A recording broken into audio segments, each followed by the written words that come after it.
Je lis du livre de Matthieu, chapitre 24, au verset 14, ce qui suit. Cette bonne nouvelle du royaume sera prêchée dans le monde entier pour servir de témoignage à toutes les nations. Alors viendra la fin. Notre thème pour ce matin, c'est « Alors viendra ». Prions. Notre Seigneur et notre Dieu, ce matin, je suis particulièrement heureux car je suis en mesure de partager avec toutes celles et ceux qui le souhaitent une belle promesse. Merci de nous éclairer, de nous conduire dans la compréhension de la promesse, nous t'en prions. Au nom de Jésus et pour ta gloire éternelle. Amen. Un jour, les disciples posaient une question à Jésus. La question se trouve au verset 1er de chapitre 24, ce même chapitre.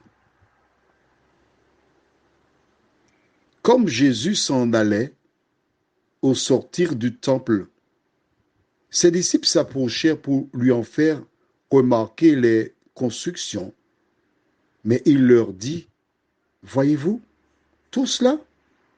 Je vous le dis, en vérité, il ne restera pas ici pierre sur pierre qui ne soit renversée. » Et il s'assit sur la montagne des Oliviers, et les disciples vinrent en particulier lui faire cette question.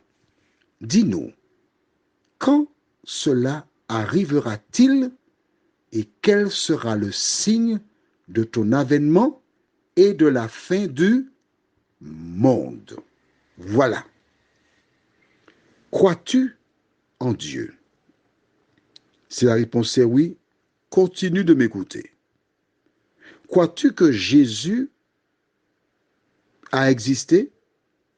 Oui, continue. Crois-tu que la Bible est la parole de Dieu? Oui. Eh bien, reste avec moi.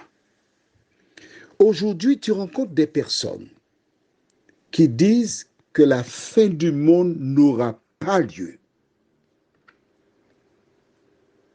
Moi, je lis dans la Bible, et tu l'as vu toi-même, que Jésus a entendu une question des disciples.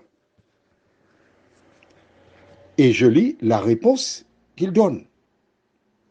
Jésus leur répondit, verset 4, « Prenez garde que personne ne vous séduise. » La première chose que Jésus dit, la première, prenez garde que personne ne vous séduise. Pourquoi? Car plusieurs viendront sous mon nom, disant, c'est moi qui suis le Christ. Et ils séduiront beaucoup de gens. La question qui a été posée à Jésus, c'est laquelle? Je la reprends textuellement. La fin. Dis-nous quand cela arrivera-t-il et quel sera le signe de ton avènement, qui veut dire ton retour, et de la fin du monde? Jésus leur répondit, prenez garde. Jésus ne dit pas, non, non, non, il n'y aura pas de fin du monde. Il n'a pas dit ça. Non, non, non, non, je ne reviendrai pas. Il n'a pas dit cela.